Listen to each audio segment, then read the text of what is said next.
Cosmina, how has today been for you this afternoon?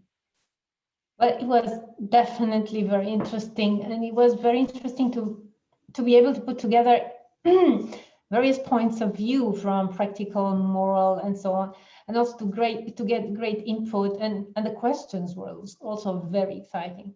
And it was great to hear that DG Connect and the European Commission has our backs, because this is the beginning the beginning of a new adventure, or yeah, you said new adventure, where we have to work together. Maybe it's not a new adventure, but like a sequel, like a movie, digital, a new era begins. So I'm excited to hear more about tomorrow about the use cases, because I like the practical aspects, because they set up the scene for everything else. So, and big thank you for the organizers. On behalf of the team and also our hosts in Portugal, thank you very much. Yeah, that's really interesting also to think about that practical side, and I think that will contribute a lot also to the workshops and discussions. Perhaps then I can ask Fleur to reflect on how today has been, and in particular what you've already seen in the workshops. Yeah, so several things. First of all, I think it's quite incredible how, because we were talking about resilience in this afternoon as well, how resilient we all are. I think it is quite impressive to see how everybody's looking at opportunities rather than all the challenges that we've had last year. We really see that we can now even improve, we can make use of everything that has happened with all this digital illiteracy that has been not going away. I wish it were, but that a lot of people have become much more digital, and that also is going to help us in everything that we want to achieve. And I really love to actually see that we're looking at opportunities rather than the challenges. And also what I liked is that Jonas was talking about the good and the bad strategies. And then Harry immediately said, oh, I want to hear more about that for sure. Because I think that this group of people where we are now is a group that can actually ensure that we're not going to create bad strategies, but mainly good strategies, because we can do it together, and Europeana is going to help. That is going to help everybody forward, and we can try as much as possible to have only good strategies. And I think in the workshops, it was a really good start already for that we were discussing what do we want to achieve and how big is that or how small is it. But I could also see, as I said before already, the impacts that we want to have. Some were smaller and some were bigger, but they all went into not one direction, but they all were very closely related. So once we start with one of them, you're dialing up something else already. So I think that there you can really see how the synergy works, working together with Europeana, and then also how Europeana can help all the institutions and the Commission as well to, okay, so this is how we can work together and we can share our information. And that's what I absolutely saw when we're talking about the impact and the stakeholders, that we could really connect the dots. So I really like that. It was very valuable. And it was also interesting to see when Alec was talking about people are crucial, what's super important are public platforms. And then to hear Cosmina say, yeah, we have to dream. And I think the public platforms is something that we have to dream about and that we have to be working towards. But then we have to make it possible. And she also said, we have to solve problems. And that's what we're doing with people. So there you could also see that Alec and Cosmina were really, also connecting again. So that's what I think is the power of what we're doing here today. Yeah, and Susan, connecting people is right up your street as chair of the Europeana Network. How have you found this afternoon session? Yeah, I think people are the key about everything, actually. I think very small people are the key. The young professionals, young people altogether are the key to our future, which we touched on briefly somewhere, I think in the Neuro board. I took a lot of notes because a lot happened today and I need to absorb it all. But three things actually hit me. I thought I loved what Jonas said about the hybrid mind. And I think that at this point in time, we're somehow still in limbo. We're not in lockdown. Well, some of us are not in lockdown, yet we're not out of lockdown. We're somewhere in between, and we need to find how to move forward without losing the good things that we've learned during this period with the pandemic. And then Ivo said something which I thought was fascinating. He said, we're moving into the digital decade. I mean, what does that mean? And where were we in the last decade? And what's changing? So I would like to think about, does the pandemic contribute to this new digital decade that we're moving into? What would have happened anyway? Is this a natural process? Or does something get jump-started by the pandemic? And that's something that we should think about. And just the last thing, Harry said something which I thought was wonderful. And I'm going to probably write this on either a stick-it note or paint it on my wall in graffiti. Everybody can be an agent of change. Isn't that lovely? I really like that. Lovely, thank you. So if you had to pick one kind of takeaway, one thought that's kind of not going to leave your mind this evening as you're making your preparations to relax for the day, what would that be? Everybody can be an agent of change. Everybody can be an agent of change. That's very powerful. Yeah, I like that. I don't not only think everybody can be an agent of change, that indeed, like this, how small you are, you can make the change as well. Not just like this small. You don't have to be big. There's quite a lot of reflection between the kind of the opportunities for larger organisations to share their expertise with smaller organisations and to facilitate that kind of ecosystem and to keep it thriving. Cosmina, what would be your main kind of reflection from the day? I think it would be, we have so much to do. We have so much work to do, but I think this community is amazing, because what the characteristic of the people that work in this sector is passion, because we are blinded by passion and we're so passionate about what we do, and we will dream and we will solve a problem. We solve the problems every single day, actually. But yes, that's the thought. We have so much to do. And as Ivo said, this is the moment to build our future. I think that's the moment where I had goosebumps and thought, wow, that really, it's really is a turning point. So Fleur, thinking ahead then to tomorrow and where we're leaving off today, what are you hoping for tomorrow? As we delve a bit deeper, we've got some more practical examples. We're hearing from people around the sector, their capacity building efforts, and we're diving in again to another more in-depth facilitated workshop session where we're going to explore some more areas.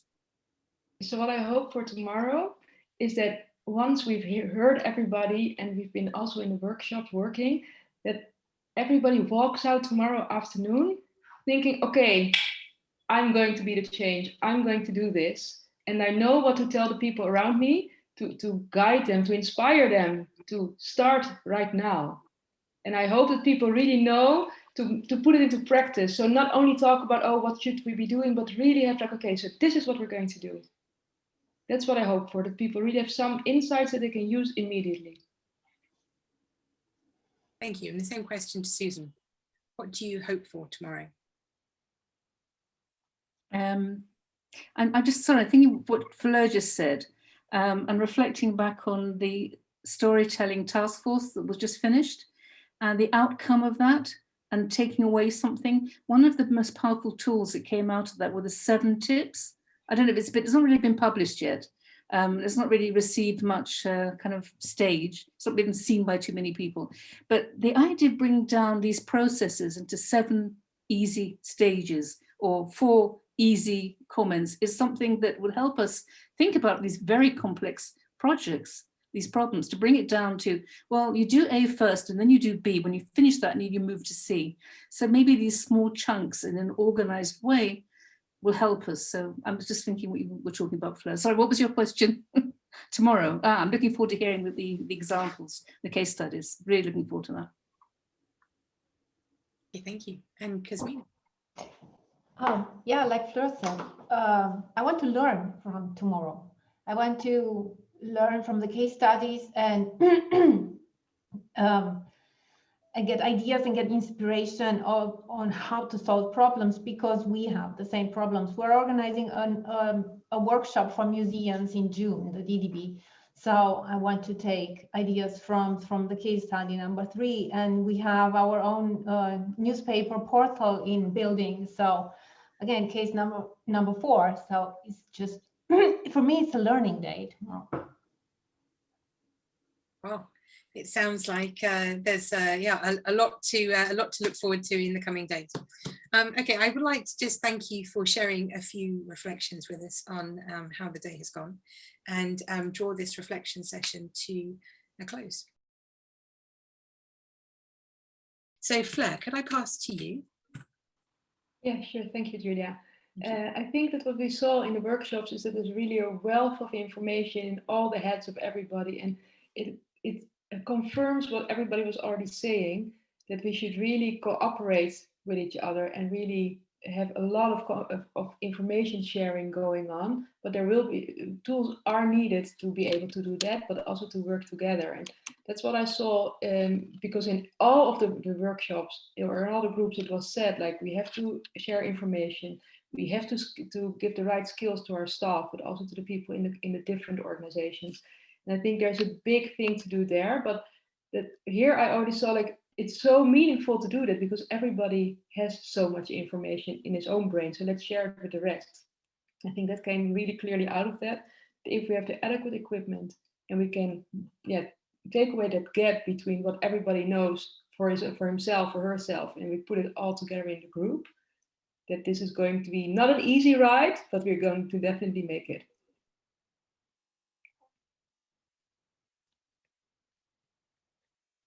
You're still on mute. Thank you. And perhaps you could also give us some indication of what may happen next with the workshop outcomes. Yeah, so what we're going to do, we're going to go through them again, like, because there's a lot on a Miro board, a lot of information. So we want to see what are the prioritizations that all the different groups made, because there will be also some commonalities in there. So we're going to see what are the commonalities, are those really the priorities we have to be working on right now, and how. And then we'll make a roadmap and share with you how we're going to support all the different entities to make the digital transformation happen. So what capacity building we can help you with, how can we help you with trainings, how can we help you with other ideas that we have. So first we're going to assess the entire board again, and then we're going to make our own timeline of how can we help you and make it happen. Okay, thank you very much. And on behalf of our hosts today, Margarita and Maria, I wonder if you would be able to share your reflections on how this event discussing capacity building has gone for you. Yes, I can say a few words. It was really a privilege to, first of all, to host this conference, and we had such rich and passionate discussions, and also some valuable insight into what's the vision for the next years at European level. And I have learned a lot, and I hope all of you can take something positive away from this conference. I would say that my reflection, the general reflection that I have, is that really the pandemic was turned into an opportunity to accelerate digital transformation and to thrive us to reflect in a more profound way into what it means. And picking up the initial question of the conference, what building capacity really means, and the difficulty that we had to define it is probably because it really implies so many different aspects. I mean, building capacity means building learning through learning, both for professionals and for citizens in general. We have to be able to build capacity through leadership, forming leaders, people who will be responsible to define strategies and to lead the process.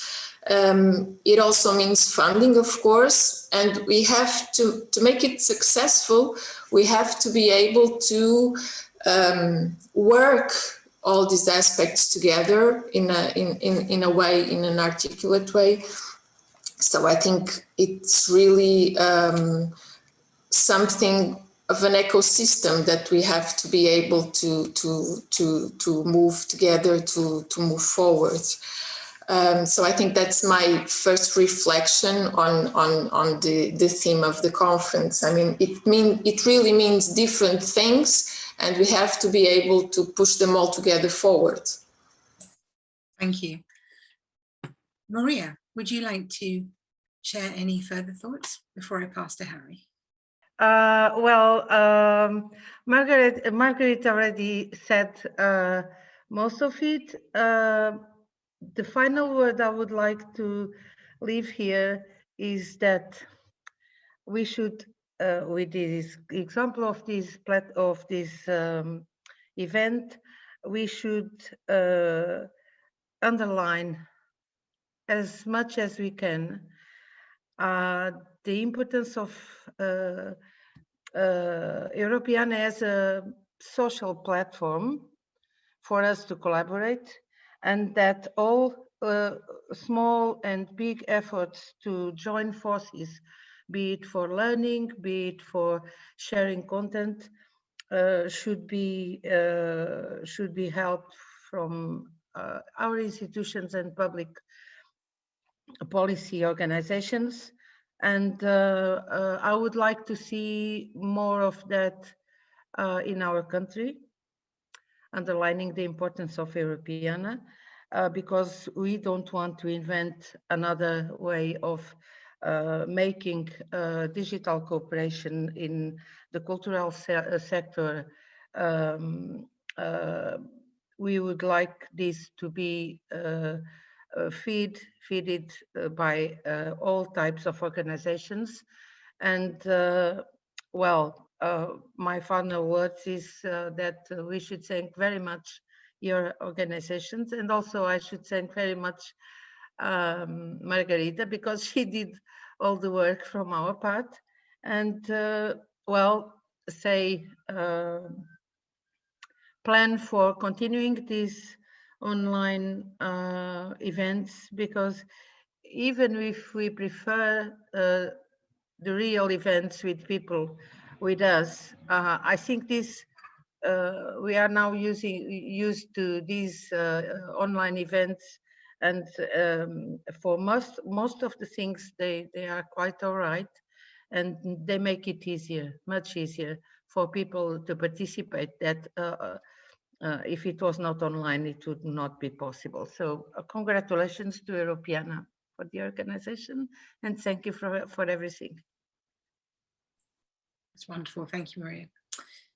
Harry, you wanted to say a final few words. Yeah, I mean, it always sounds very dramatic. Final few words. Yeah, I think I'm really happy that we're not trying to synthesize at the moment. I think that's always a weakness in these conferences. We try to rush ourselves into brilliant conclusions, which we basically don't have at the moment. It's really one of the things we're learning. Yeah, I was just, the one thing that stuck with me is inspiration, also from our own colleagues.